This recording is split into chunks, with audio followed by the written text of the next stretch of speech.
is generating novel data.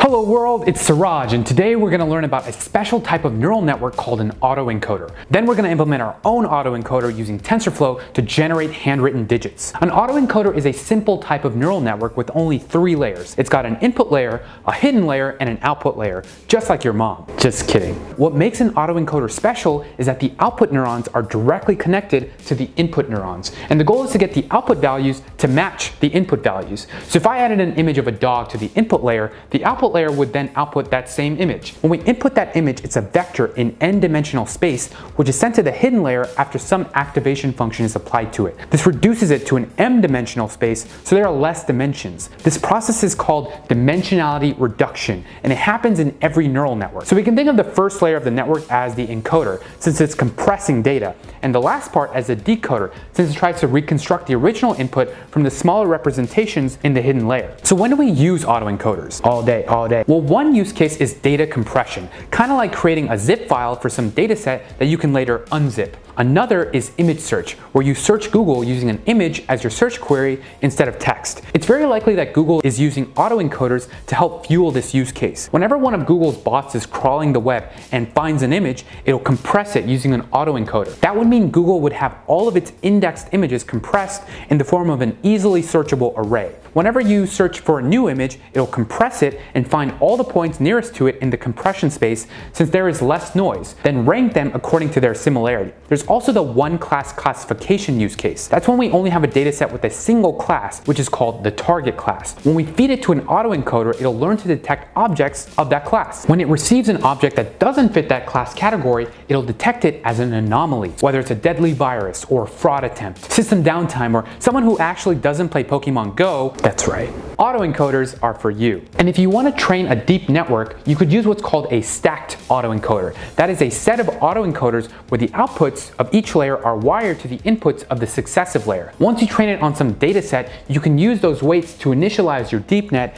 instead of randomly initialized weights. One of the more recent applications of autoencoders is generating novel yet similar outputs to our inputs, like faces that look really similar but are different than the input faces. For this, we use a newer type of autoencoder called a variational autoencoder, which learns a distribution around data so it can generate similar but different outputs. There are lots of techniques that are used to prevent autoencoders from successfully reconstructing the input image, like denoising, where the input is partially corrupted on purpose. The idea is that if it can reconstruct an image despite it being corrupted, it'll be a more robust decoder. So let's build our own simple autoencoder to learn to detect handwriting digits using TensorFlow, shall we? First, we'll import TensorFlow, the awesome machine learning library, then NumPy, the Pythonic scientific computing library. We'll also import our input data, which is the collection of handwritten character images. Then we'll define our autoencoder hyperparameters. We know that each character image is 28 by 28 pixels, so we'll set the width to 28. Then we'll initialize a variable that represents the number of input nodes. We also want to have 500 nodes in the hidden layer. I generally like to have 2/3 the number of nodes in my hidden layer as my input layer as a starting point. We'll want to purposely corrupt our input data later so that our decoder gets even more robust in its reconstruction over time. So let's set our corruption level to 0.3, which isn't nearly as high as the US government's. Once we have these variables, we'll use them to help us build nodes. We'll start by creating a node for the input data. Then we'll create a node for the corruption mask, which will help us reconstruct the original image. We'll then want to create nodes for our hidden variables. After we initialize our weights, we'll initialize our hidden layer as well as the prime values for each that tie the weights between the encoder, decoder, and result in an output value. After that, we define our model via a function that takes in our variable parameters. We'll make sure to get a corrupted version of our input data, then create our neural net and compute the sigmoid function to create our hidden state. Then we'll create our reconstructed input and return that. So our model will accept an input and return a reconstructed version of it despite the self-imposed data corruption. So we can utilize this function by building a model graph with it, which we'll call Z. So now that we have our model, we need to create a cost function, which is what we want to minimize over time.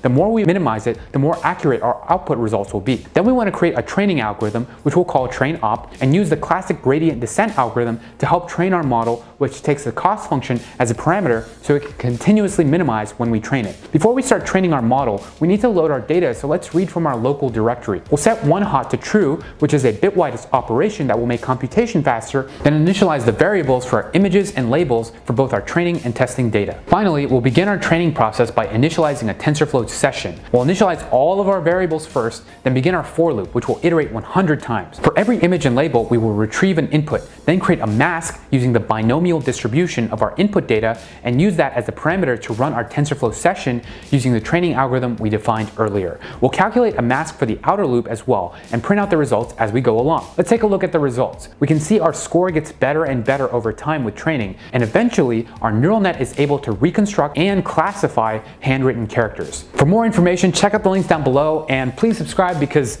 I'm just getting started. For now, I've got to go boost some gradients, so thanks for watching.